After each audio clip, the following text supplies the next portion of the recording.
Yeah, so I'm Rowan, and favorite Christian movie. I think I don't really have many to choose from because I've not been Christian that long, so I didn't spend my life watching them. Uh, I I think I've only got like the Miracle Maker. That was one I watched as a child. Actually, I distinctly remember not liking it, but um, it's all I've got left. So, and I think I probably would like it now. uh, so, who am I? I'm a fourth year medical student at Glasgow University. Um, I'm currently down in England during the lockdown with my brother and my parents, and I am a recent convert to Catholicism. Um, how did this happen? It's a good question. I think I'm still asking it myself. Um, and you know, I realized that there are three stages, right, to becoming Catholic: from atheism to God, from God to Christianity, and from Christianity to Catholicism. And I think I could focus on any number of these and different conversations. I talk about different points, but I think you've got me on as next atheist, so I will focus on the first, from atheism to God, and what brought me there. Um, and I probably won't focus so much on the actual arguments, but you just want my story, so I'll tell that. So in my teenage years, I was a bit of an ardent atheist. I can't remember exactly what got me there, but I started listening to Richard Dawkins, Sam Harris, Christopher Hitchens, and if you don't know them, they often debated religious people, and to my mind, I think they did a pretty good job. In particular, I was influenced by Dawkins' book, The God Delusion. I bought into the narrative that science and religion were fundamentally incompatible, and that religion was essentially a form of brainwashing that parents unfairly performed on their children. So, actually, in the name of truth, I started trying to deconvert some of my Christian friends um, that I knew to be religious, right? I distinctly remember sitting at the lunch table long after we had finished eating, being like, why should I believe the Bible? Like, where's the evidence for this? And all I was met with was subjective arguments about just have faith, and like at this Christian camp, I just had these great feelings. Um, but needless to say, I was not convinced, and but fortunately for my friends, they weren't convinced about my atheism, and they didn't deconvert.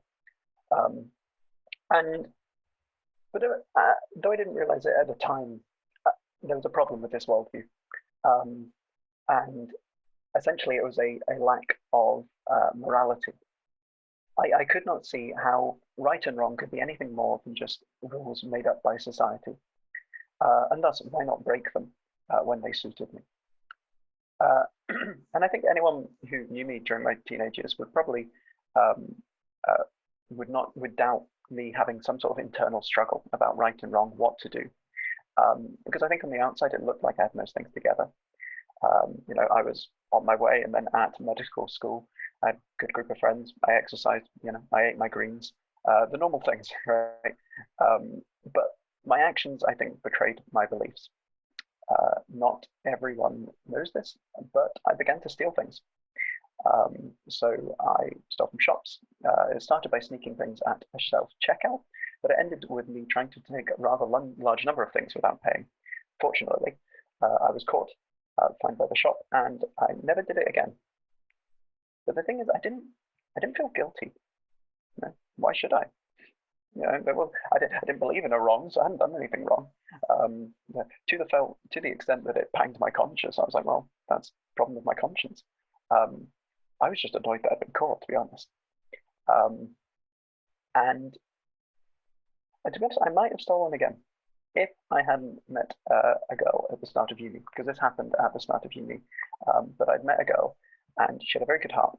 And for some reason, unknown to me, she agreed to be my girlfriend. She didn't have any faith, but she had a strong sense of right and wrong. She and my family helped me keep away from any more serious trouble, but really because I didn't want to upset them. Um, and this girl, she gave me a great purpose to my life. I couldn't see much reason to do many things for myself because it was all pointless anyway from my worldview. Like ultimately, nothing mattered in the end. But there seemed something intrinsically important about building a relationship with her. So she was a stabilizing influence. But at the end of the day, she gave me a lot, but she didn't give me everything. Um, because there was something more significant here than just simply, breaking the law, our laws model, constructs from society. There was a question that I found myself asking myself every day is, well, what should I do? Because at the end of the day, I knew that nothing I did would ultimately have a lasting impact. Everything I did would eventually fade. Sure, I could do these exercises, I can do this diet, but I could go on holiday. But why does it matter? Right? Sure, I could be a doctor, but it only delayed the inevitable. Everyone will die anyway. But the thing is, you still have to do something. You still have to live, even as an atheist. It may surprise you. But what was my guiding principle? What should I do? How could I live the best life possible? That's still what I wanted. And I did. I tried all the options that the world gives. I thought, since this life is all I have, I might as well make it as long as possible. So for a while, I exercised excessively and controlled my diet in a manner of weird and wonderful ways. I thought I'd achieve salvation by cutting out carbs and sugar and saturated fat. I tried earning lots of money. At one point, I remember in my youth, I had 4 different sources of income, and for my age, I was really rather rich. I tried putting all my time into revising for medicine. I tried many different self-help books, philosophies. I was a stoic one week and nihilist the next. And 1 week, and then I'd be trying to set up my own company, investing in shares. But through all of this, I was quite unsettled. No one of these things could serve as a principle around which I could organize my life. Then, at the recommendation of a friend, I discovered a psychologist online called Jordan Peterson. He gave simple life advice: take more responsibility in life, do the difficult thing, read great books, strive to be the best person you can be. And these things work. I listened to him day in and day out. And more importantly, I put his life into action. One of his most commonly quoted pieces of advice is, before you go around complaining about the political structure of the world, tidy up your own room. If you can't keep your bedroom tidy, who are you to critique world politics? And this hit home for me because I'd been I'd been a socialist, very left wing, always read The Guardian, but I had no idea what socialism was. And I was just complaining about the world. But my bedroom was a mess, so I put it in order. And gradually, my life began to improve because I extrapolated that principle. It goes beyond the bedroom. But you may be asking, what does this have to do with religion? And I must admit, at the time, I thought the answer was nothing. This was just practical life advice by a smart psychologist. Then, one day, my friend, the same one who recommended Jordan Peterson to me, told me that he had a lecture series, Jordan Peterson had a lecture series on the Bible. I was, to put it mildly, disappointed. I didn't want to listen to a Christian, but after several weeks of persuading, I eventually got around to listening to them. And I must admit, I was hooked. I loved it. These talks were fascinating and explained biblical concept in an intelligent way backed up by science. There was no talk of Jesus loves you or God forgives you. That just smells of Christianity. Rather, these lectures were engaging and eminently practical. Despite being over 2 hours long, I listened to all 14 episodes in a matter of days. And so what was it? What was it that really got to me in these biblical series? And I think the first and the main thing was a philosophy of good and evil. It was so radical to me. I realized that at every moment I had a choice on how to act. Like even now, right? I can punch my phone. I can start screaming at you guys. I can go have a shower. But some actions are better than others. Like now, probably telling my testimony is probably the best thing I could be doing. So why not choose these better paths, right? I saw that there was a better path, and there were many ones that were worse. So why not choose the path that makes your life better? And these are the ideas, as Peterson explained, that move you closer to heaven. I didn't see heaven as a nice place in the sky, rather a best possible life that you could have on earth by choosing the good. And I think this, if this isn't making sense, there was a distinction Peterson made between tragedy and hell. He said a tragedy is an unfortunate circumstance that happens to you. Hell is when you have an active role in making something worse. Um, and now, perhaps more important than good and evil was Dr. Peterson explained God in a way I finally understood. As an atheist, I had thought of God as some guy in the sky that occasionally whispered into people's ears when they prayed to him. Yet I hadn't heard any whispering. But Peterson explained that God was your guiding principle, your highest good, the highest good. And I realized that every day and every action I took involved a decision about God. Right? Remember when I said that there were infinite actions we had to choose, and we could choose the best? Well, I began to realize that this was the choice between God or not. This was the answer to my previous question of what do I do? I realized that instead of a particular philosophy, self-help book, diet, or exercise, I needed a higher unifying principle. And that principle was, well, make the world better for myself, for others, now in the long run. That was my God. And maybe these things seem self-evident to you guys, and perhaps they are, but it wasn't to me. Understanding and living out these beliefs radically changed my approach to life. I'd realized that I had to act as though God existed. And to be honest, this was the irrefutable argument for me. It turned out that religion was not abstract and unimportant. God was not simply some guy in the sky. God was goodness itself. To choose God or not is a decision we all have all the time. And when I chose good and not evil, my life got better. And I wouldn't describe it as just living a happier life in a sense of pleasure, but it was so much more meaningful. Now, as I've said, up until this point, God was a useful idea, created by the Jews and profoundly beneficial for society and myself. But I didn't believe in any afterlife, any miracles. They were simply metaphors, as I've described heaven and hell. Jesus, in my mind, was the perfect myth man. He was the myth that embodied goodness itself. But if these claims are true, I can pick and choose from religion. If an idea helped me, it was in. If it didn't, if I didn't like it, it was out.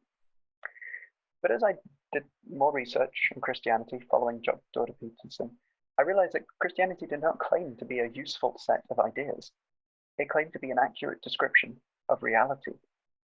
Now, this research took a long time and involved months of reading, listening to podcast debates on YouTube, from getting first from God, well, generic God, to Christianity, from Christianity to, well, which definition, and to Catholicism, and that involves a whole another talk of its own. But at the end of the day, and I'm free to answer questions at the end, but at the end of the day, I decided Catholicism was true, and this meant that man had not made God. God had made man. Jesus wasn't a nice myth. He really rose from the dead. It was not my place to judge the truths of Christianity. These truths judged me. So why am I talking about this? I think if you remember, I mentioned that at the start at the start of university, I met this girl who was a stabilizing influence for me. She'd given me a sense of goodness, even when I was skeptical about such a thing. And she had taught me to love, even when I was so unlovable. We'd been going out for 3 years. We lived together. We talked about children, marriage, and more. But on a number of levels, our lifestyle was not compatible with Christianity or Catholicism. At first, I thought we'd be able to work it out, but it became increasingly apparent that we had very different ideas about where we wanted to go in life. She wanted to work, to have a family, to go on holiday, usual good, honest dreams. But I'd realized that Catholicism, Christianity, claimed to be the meaning of life. And the problem for me, I believed it. I thought it was true. And that meant I should probably act as though it was true. I wanted and needed to go to church, to pray, to discuss God, to read the Bible.